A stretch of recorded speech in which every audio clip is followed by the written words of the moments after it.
everyone and welcome back. So as you can tell, there are a bunch of different components a user can interact with.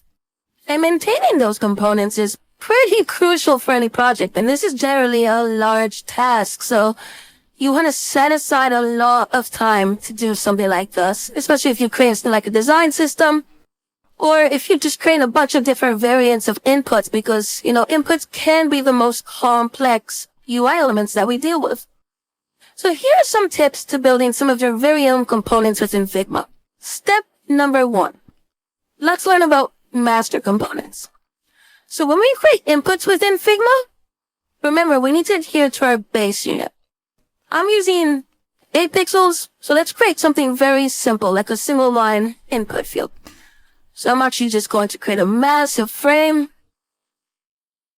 where we can play around. We can call this master components. And all I'm going to do is I'm just going to select another frame.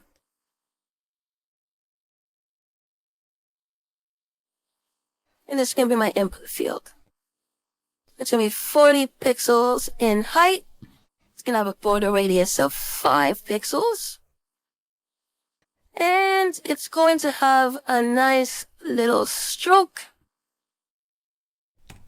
So that is our stroke. Perfect. Let's just change the border radius to 2. Okay. And let's give it a fill of white. That's fine.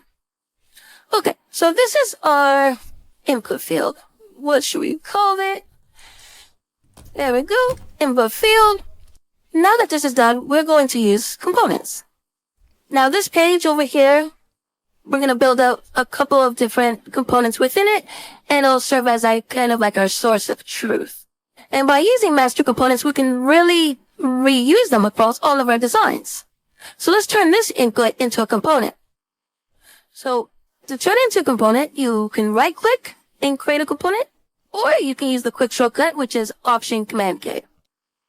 So now you'll notice it's a component. If I go back and press Command Z, you can also create a component up there. Now it's a component, which is pretty awesome. Let's copy it somewhere. So I'm going to copy it right here. You can tell that the little icon has changed, and that means that this is now an instance of the master component, or the parent, whichever you want to call it. I call it the master, and that's what Figma calls it as well.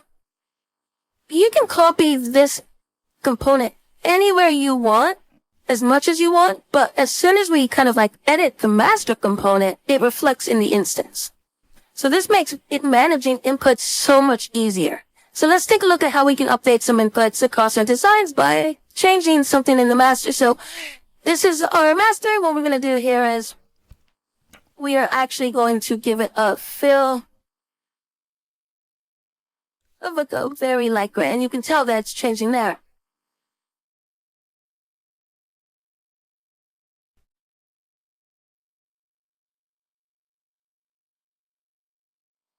There we go. We have a couple of copies.